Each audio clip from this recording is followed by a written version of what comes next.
આજે અમે સાંસદ શ્રીની ઓફિસે અને ધારાસભ્ય રેવાબાની ઓફિસે આ બે જગ્યાએ અમે જામનગરમાં જે નાના નાના ખાડા છે જેનું પેચવર્ક મશીન આવી છે એ પેચવર્ક મશીન અમદાવાદમાં છે, બરોડામાં છે અને સુરતમાં છે.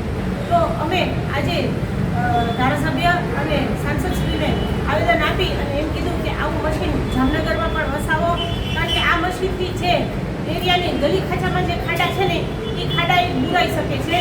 આ લોકો પેચવર્ક કરવા આવે છે ત્યારે મેન જગ્યાએ મેન રોડ પર જ પેચવર્ક કરે છે.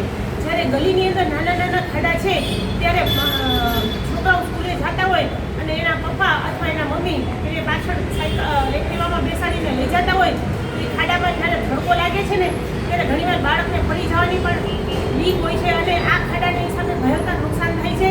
એટલે જો આ પેચવર્ક મશીન જામનગરમાં વસાવી લઈને તો ભવિષ્યમાં જે ઘણા બધા નુકસાન આ ખાડાથી નુકસાન થાય છે બધાને, પબ્લિકને એ નુકસાન ન થાય એટલા માટે આજે અમે ધારાસભ્ય રેવાબા અને સાંસદ પૂનમબેનને આજે આવેદન લઈ અને કીધું કે આ ટાઈપનું મશીન જામનગરમાં પણ વસાવો, જેથી કરીને ગલીએ ગલીએ જે ખાડા કપડા છે એ બધા પૂરાઈ જઈ શકે.